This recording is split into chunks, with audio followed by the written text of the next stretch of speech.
कि सहज क्या होता है, बहुतों को मालूम भी है आप में से।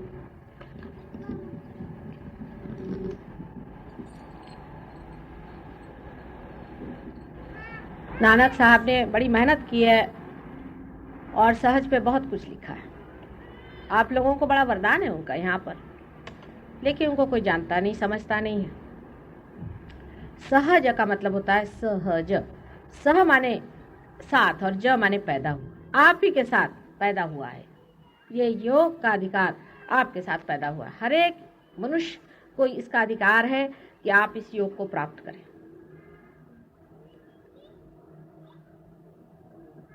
लेकिन आप मनुष्य हो तब, अगर आप जानवर हो गए तो इस अधिकार से आप च्युत हो जाते हैं, या आप दानव हो गए तो भी इस अधिकार से आप च्युत हो जाते हैं। अगर आप मनुष्य हैं साधारण तरह से, तो आपको अधिकार है कि इस योग को आप प्राप्त करें। यही एक योग है, बाकी कोई योग नहीं। बाकी जितने भी योग हैं वो सब इसकी तैयारी है। सहज योग के और दूसरे माने ये भी लगाते हैं हम लोग कि सहज माने सरल, सीधा, एफर्टलेस, स्पॉन्टेनियस, अकस्मात घटित होने वाली चीज। क्योंकि ये एक जीवंत घटना है, जैसे आपका जन्म होना, जैसा आपका माँ के गर्भ में रहना, जैसा पेड़ों का फूलों से लद जाना, फलों में परिवर्तित होना, उसी प्रकार ये एक बड़ी भारी सहज घटना है, स्पॉन्टेनियस, नेचुरल, नैसर्गिक घटना है।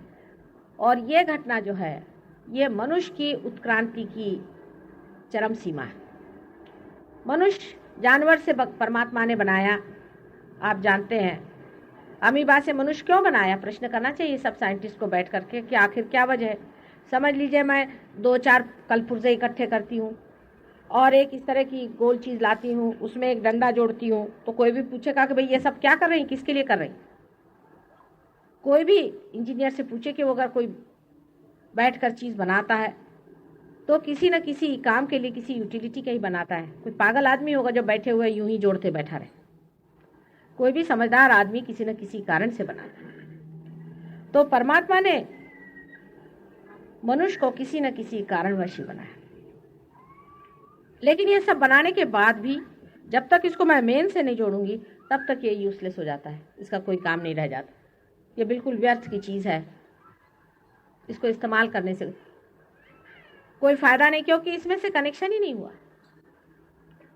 ये साधारण समझदारी की बात नहीं, बिल्कुल कॉमन सेंस जिसे कहते हैं। वो इसको बड़ा पढ़ने लिखने की ज़रूरत नहीं है। कोई भी आदमी अगर देहात से आए और वो कहे कि भाई ये लाइट कैसे जलती, तो आप कहेंगे कि चलो भाई वो जो उसको बटन है उसको दबाओ तो लाइट जल जाएगी। तो शुरू में देख के अवाक रह जाएगा, ये कैसे हो, बड़ी कमाल की चीज़ है, ऐसे तो हो ही नहीं सकता। पर देखता है फिर उसे लगता है हाँ भाई ऐसी बात है। इसी प्रकार कुंडलिनी का भी है कि वाकई बटन दबाने से ही खड़ी होती है, इसमें कोई शंका नहीं। लेकिन उसके पीछे बड़ी भारी इंजीनियरिंग लगी हुई, इसके पीछे में कितनी बड़ी इंजीनियरिंग लगी है, सदियों की इसमें मेहनत लगी हुई है।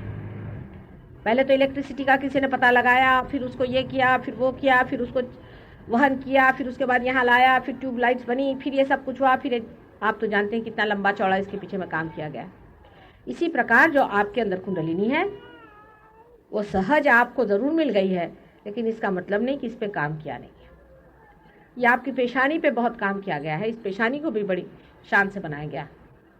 मनुष्य ने जब अपनी गर्दन ऊपर उठाई तब उसकी ये पेशानी जगी।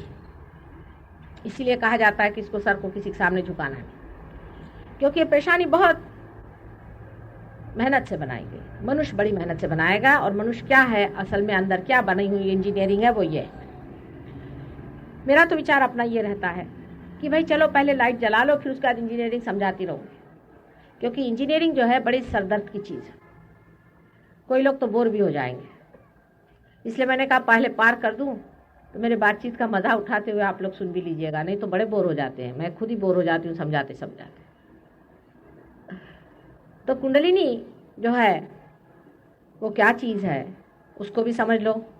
और जो कुंडलिनी के बारे में दुनिया भर की बातें दुनिया में लोगों ने फैला रखी, वो कैसी गलत है वो भी मैं धीरे धीरे इसी में समझा दूँगा। तो उसके साथ साथ ये भी समझ लो कि ये लोग अज्ञानी हैं और अज्ञान में ऐसा कार्य करते हैं। कुंडलिनी के जागरण के बाद क्या होता है वो मैं कल आपको बताऊंगी, और उसकी पहचाने क्या है, उसको कैसे पहचानना चाहिए कि आदमी की कुंडलिनी जागरूक है या नहीं। यानी यहाँ तक लोग कहते हैं कि कुंडलिनी के जागरण होने के बाद कोई आदमी जीवित ही नहीं रह सकता। यहाँ से लेकर दुनिया भर की चीज माने ये कि आप जागरण ही नहीं कराओ, उसकी जागृति नहीं कराओ, ऐसे ही मर जाओ और इन राक्षसों के हाथ में रहो। क्योंकि जैसी जागृति हो जाएगी आप पहचानना शुरू कर देंगे कि कौन भूत है, कौन राक्षस है और कौन संत है, क्योंकि इनके पेट पर पैर आएगा। इसलिए तुमको ऐसी उल्टी सीधी बातें बताते हैं कि कुंडलिनी जागरण में आप कूदते हैं और छलांगे मारते हैं। एक आदमी तो मुझे कहने लगा कि मेंढक जैसे चल उड़ते हैं, वो मेंढक जैसे उड़ते हैं। तो मैंने उनसे कहा कि भाई ये कैसे जाना? कहने हमारे गुरु किताब में लिखा, इतनी बड़ी किताब है, मुक्तानंद का जो गुरु है उसने लिखी हुई, उसने लिखा है कि आप मेंढक जैसे उड़ते हैं। सोचिए मराठी में। इन लोगों को क्या कहा जाए? आप अभी यहाँ देख रहे हैं कितनी की जागृति हुई है और होती रही है, और हजारों की हुई है। कोई भी मेंढक जैसे कूदा? ये बच्चे हंस रहे हैं क्योंकि ये पार भी हैं और इनके हाथ में वाइब्रेशंस भी हैं और ये जानते क्या चीज़ है। बिल्कुल हंसने की बात है। इस तरह की जो ऊटपटांग सब बातें थ्योरीज चल चुकी है, इससे कुछ भी नहीं होता। रही बात ये कि कुंडलिनी अत्यंत सूक्ष्म चीज़ है और वो आपको अपनी सूक्ष्मता में उतारती है। इसलिए जो चीज़ अति सूक्ष्म है उसके लिए आपको भी सूक्ष्मता में उतरना चाहिए, क्योंकि हम लोग बहुत जड़ता में रहते हैं, सुबह से शाम मटेरियलिज्म के बीच में पनपते रहते हैं। और फिर आजकल तो आप जानते हैं कि हम लोग डेवलपिंग कर रहे हैं, मतलब रजोगुण पे बहुत चल पड़े हैं। इन सब कारणों की वजह से हमको बहुत सतर्क रहना चाहिए कि हम इस चीज़ में उलझे ना, देखते रहें नाटक मात्र, और वो हो सकता है।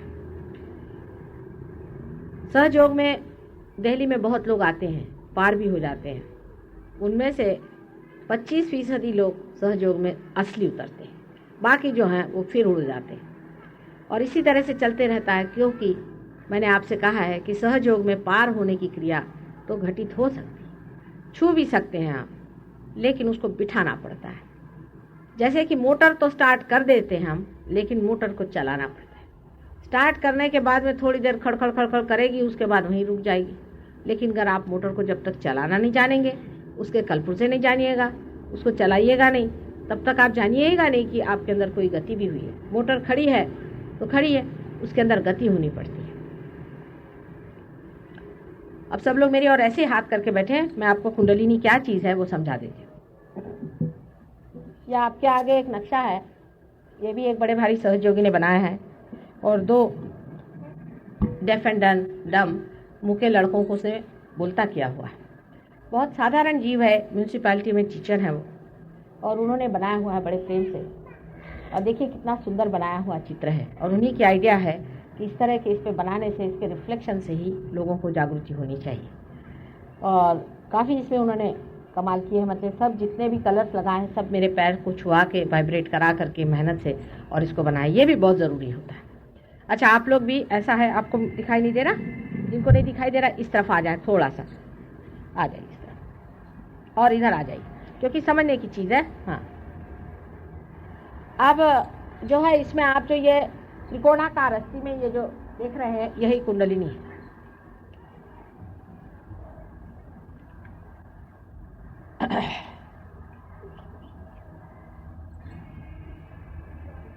मनुष्य जब माँ के गर्भ में रहता है, ये व्यवस्था जो पुनर्जन्म की है, जो उत्क्रांति की है, जो मैंने कहा कि मेंस में लगने की बात है, या जो मैं कहती हूँ कि आप लोग एक कंप्यूटर के जैसे है, और जब तक कंप्यूटर को आप मेन से नहीं लगाइएगा तब तक आपका कंप्यूटर कुछ बोलेगा नहीं। उसी प्रकार मानव जाति का है। हे जरा इकडून काढा, म्हणजे लोकांना दिसलं पाहिजे मुख्य इकडे ठेव, समोर समोर आता। अब देखिए, अब ठीक है, जरा सांगते तिकडे।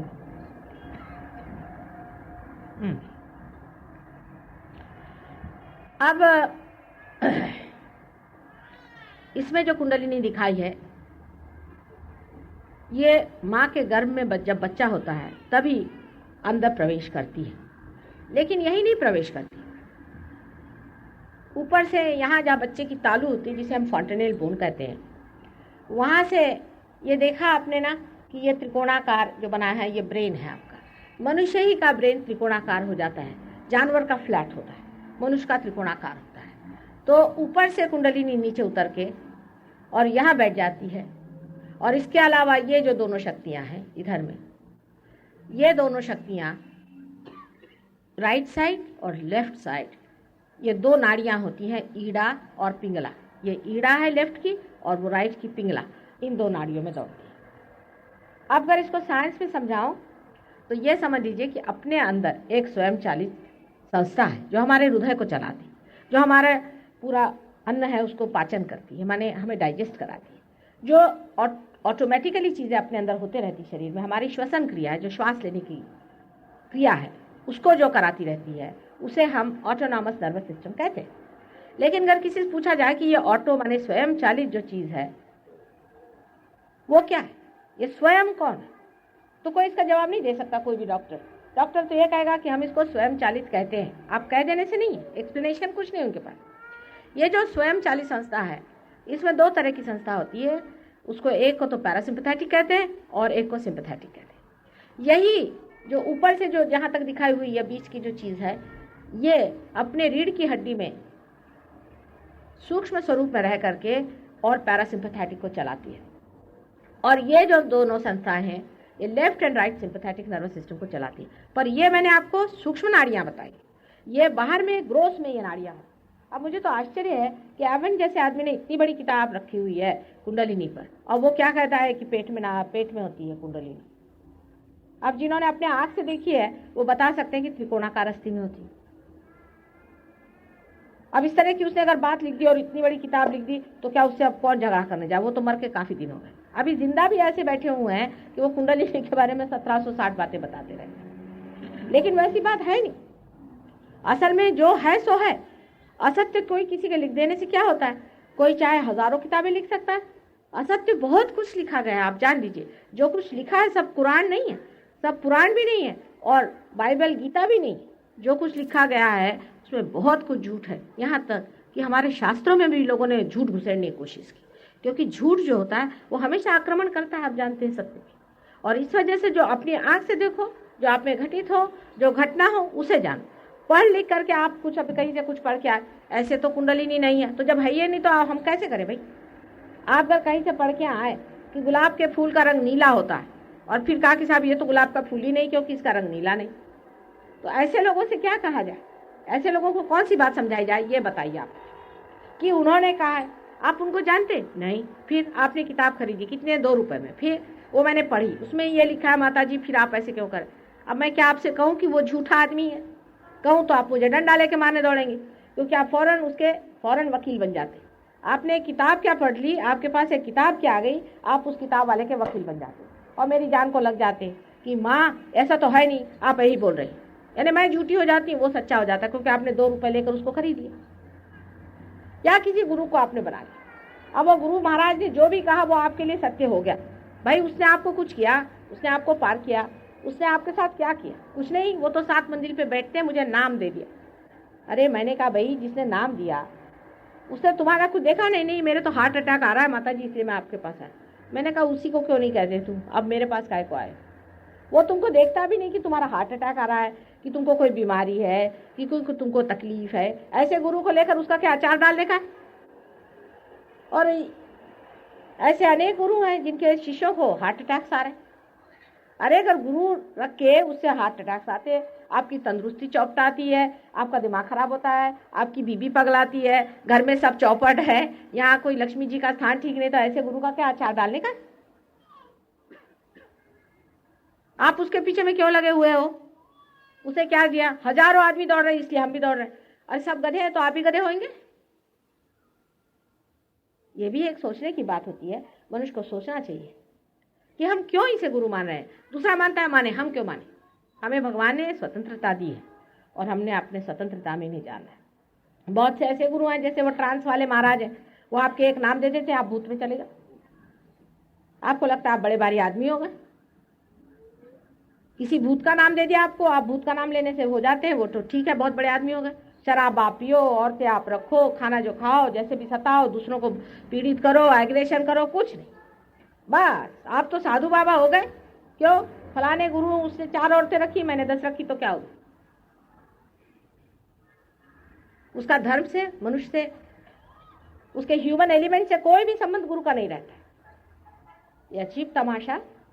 और आदमी इसको मानता है। उसको ऐसे गुरु बड़े अच्छे लगते।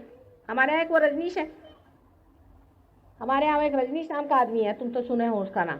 वो अंग्रेज लोग उसके चरणों में लौट रहे हैं। अरे मैंने कहा तुम लोग को काय को चाहिए? तुमने तो सब कर दिया तमाशा, तुम उसके गुरु घंटा लो। तुम उससे क्या सीखोगे? ये सेक्स की बातें तुम उससे क्या सीखने वाले हो? तुम्हारे से वो सीखे, ऐसे तुम लोग होशियार हो। तुम क्या उसके गुरु पना लगाए हो?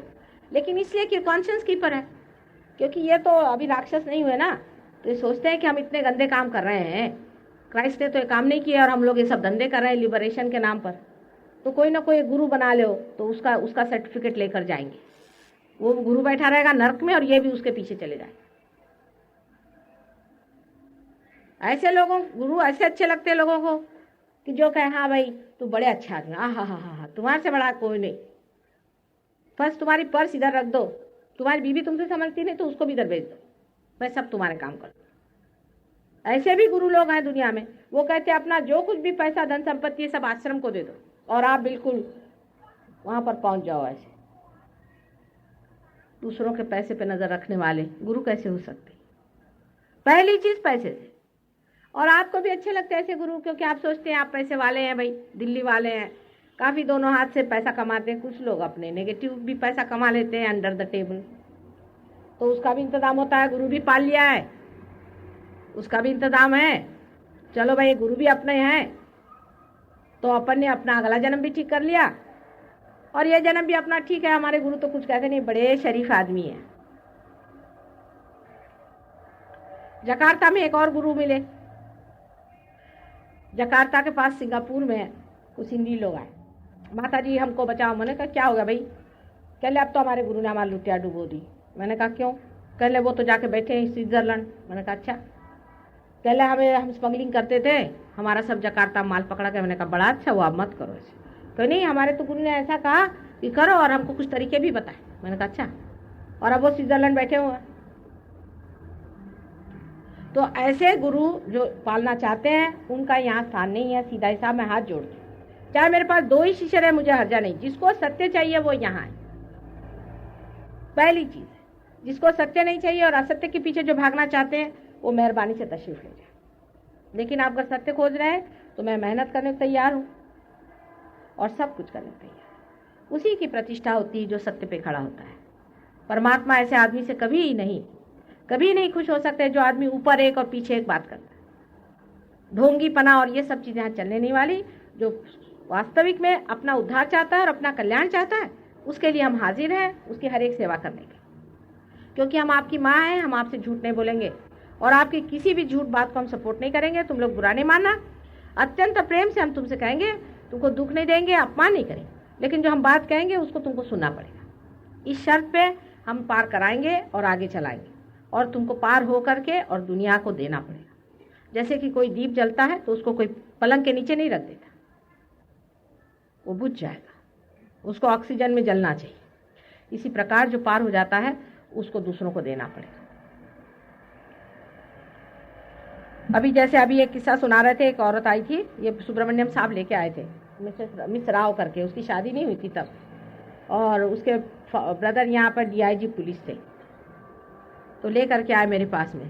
तो उसके 5 मिनट में उसकी आंखें ठीक हो गई। वो अंधी हो गई थी, उसको हॉस्पिटल में डाला था और 5 मिनट में वो देखने लगे। वास्तविकता है। तो ये सुब्रमण्यम ने कहा था कि मैं सिर्फ ड्राइव करके तुमको पहुंचा देता हूँ। तो ड्राइवर बन के आए थे, वो तो पार हो गए और ये लड़की भी ठीक हो गई। उसके बाद DIG साहब को भी हमने काफ़ी मेहनत करी। उसके बाद उनको चक्कर पड़ गया सत्य साई बाबा का। मैंने कहा भाई तुमको हीरा ढूंढना है, मोती ढूंढना है, क्या चाहिए तुमको? हीरे मोती के लिए अगर तुमको करना है तो नौकरी छोड़ो और तुमको मिल जाएगी हीरा मोती। दूसरा कोई धंधा करो, डकैती करो। हाँ, पुलिस वाले बहुत अच्छे डकैत हो सकते हैं, वैसे भी पुलिस में ही डकैती कर सकते हैं। क्या जरूरत है ओपनली डकैती करने की? चोरी छिपे कर लो, वो भी अच्छा है। पर तुम इस जादू वाले के पास काहे को जा रहे? उसकी शक्ल से नजर नहीं आ रहा तुमको ये कैसा आदमी है? सुना नहीं मेरा। अभी वो बता रहे थे कि अब मर रही है, वो जवान लड़की है, 35 ईयर से ज़्यादा उसकी एज नहीं होगी। अभी वो मर रही है, उसका गला घुट रहा है। अभी चलो माँ उसको बचाने। अब तुम बताओ मैं क्या करूँ? तुम सबको छोड़ के उसको बचाने जाओ?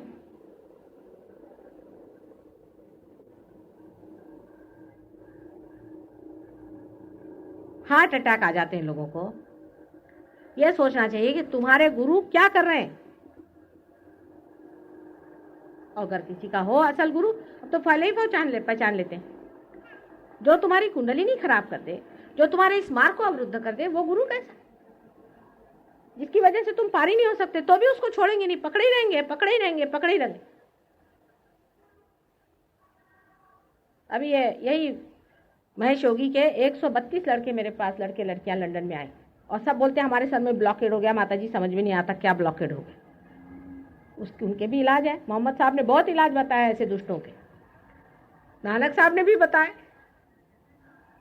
और वही इलाज से ठीक हुआ है ऐसा।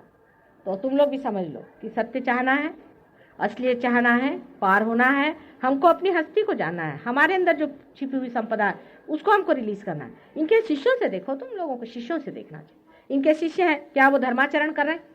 क्या बड़े शरीफ आदमी है? एक कहते हैं हमारी तो बस ध्यान लगा रहता है हर समय। मैंने कहा अच्छा क्या? 3-3 घंटे हम बैठे रहते हैं। मैंने कहा बिल्कुल आलसी बना के धंधे। किसी औरत को बड़ा अच्छा अगर धंधा नहीं करना तो मेरे गुरु ने मुझे दीक्षा दे दी, मैं बैठी हूँ 3 घंटे, बच्चे मेरे रो रहे हैं, पति मेरे बगैर खाना खाए ऑफिस चले, बड़ा अच्छा धंधा निकाला हुआ। मेरे गुरु ने मुझे दीक्षा दे दी, नाम दे दिया, मैं बैठा हूँ।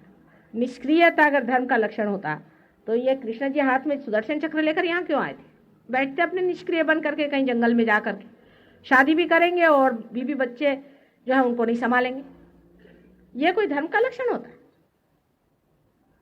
और ये कहना हमारे गुरु ने हमें दीक्षा दी है, ये नहीं खाओ, वो नहीं खाओ, ऐसा नहीं करो, वैसा नहीं करो। हाँ, शराब जरूर चीज़ है, शराब के लिए इसलिए मना किया हुआ है। शराब सिगरेट के लिए इसलिए मना किया हुआ है कि अब आप जानते हैं सिगरेट से कैंसर हो जाता है। वो सब क्या पागल थे जिन्होंने मना किया? शराब जरूर मना किया है। शराब इसलिए मना करा हुआ है कि शराब आपकी चेतना के विरोध में पड़ता है, कॉन्शियसनेस के विरोध में पड़ती है। शराब के पीने से आपकी कॉन्शियसनेस विचलित हो जाती है, आपका लिवर खराब हो जाता है। लिवर में आपका चित्त है और चित्त खराब होते ही आपकी रियलाइजेशन ही खत्म हो जाएगी, ये मनुष्य धर्म के विरोध में है, बिल्कुल राक्षसी ने, विश्वास करो। आंध्र प्रदेश के लिए अभी कल ही किसी ने सवाल पूछा। आंध्र प्रदेश में गई थी 1 साल पहले, मेरे 4 टेप्स हैं, उसमें आप सुन लीजिए। और यहाँ पे वो आए हैं जो मुझे ले गए थे, आए थे कल और अभी आएंगे थोड़ी देर में, उनसे पूछ लीजिए। मैंने उनसे कहा कि यहाँ तंबाकू मत तुम चला। गुरु गोविंद जी एक बार तंबाकू के खेत में गए थे तो उनका घोड़ा उल्टा दौड़ा। पूछ लो किसी से, किसी ने पढ़ा हो तो पढ़ो। तंबाकू के वहां पे खेत लगे हुए जैसे कोई ट्यूलिप्स लगे होते ना हॉलैंड में ऐसे, और सब बड़ी बड़ी मोटरें लेकर मुझे लेने आए। मुझे आए हंसी। मैंने कहा इससे अच्छा तो बैलगाड़ी में आते, लेकिन कुछ धर्म लेकर के आते। सारी दुनिया भर के लिए वहां से वो लोग तंबाकू भेजते रहे, कितना पाप इनके पुश्तन पुश्त पड़ा होगा। अरे बाप रे बाप। मैंने कहा कि इसको उखाड़ के फेंक दो, तो कहने हम क्या करें? मैंने कहा यहाँ कपास लगाओ, यहाँ का कपास बहुत बढ़िया होगा, तुम लगाओ। 1-2 ने सुना, बाकी सब तो मुझसे इतने नाराज हो गए, मेरे को चिट्ठी भी नहीं भेजी, ये माता जी बहुत खराब है और हमारे ऐसा कह रही और ऐसा कह रही। ठीक है, अब हालत देखी, सारे खेत भर गए पानी से। मैंने यही कहा था कि समुद्र आप पे खौलेगा एक दिन। समुद्र क्या है? साक्षात पिता स्वरूप है, गुरु है, साक्षात गुरु है, सिखाता है आपको। और गुरु के विरोध में बैठती है शराब और सिगरेट, इसलिए मना किया। और तीसरी चीज जो बहुत बुरी है, जुगार। अभी हमारे एक सहयोगिनी है, उनके अड़ोस पड़ोस में सब लोग ताश खेलते हैं। औरतों को तो चक्कर हो गया, सवेरे से उठे, कॉफी पार्टी शुरू हुई, ताश चलने लगे। अब उसके हाथ में एक फोड़ा आ गया, मेरे पास आई, माता जी इसको ठीक करो। मैंने कहा 1-2 दिन तो मैंने सोचा कि उसे नहीं बोलेंगे, बेचारी से बहुत दर्द होता है, ये करूं वो करूं। मैंने कहा भाई देखो, तुम ताश खेलती हो? कहने हाँ। और पैसे भी लगाती? कहने हाँ। मैंने कहा अभी प्रॉमिस करो कि कभी नहीं छोड़ोगी। और ताश खेलने में हर्ष नहीं, ताश खेल, लेकिन पैसे पे उतरे तो गए, क्योंकि ये मनोरंजन का व्यवधान है। अगर किसी चीज़ का आप मनोरंजन करते हैं तो आप उसमें अगर पैसे की कंपटीशन से मनोरंजन करते तो आपने अपने चित्त को विक्षुब्ध कर दिया। सीधा हिसाब है समझने का। आप समझ लीजिए हम हैं, आपके साथ बैठे मज़े से बात करें, आप हमारे मित्र हैं, जैसे ही आपने मित्रता पैसे के दम पे आई, मित्रता खत्म हो जाती कि नहीं?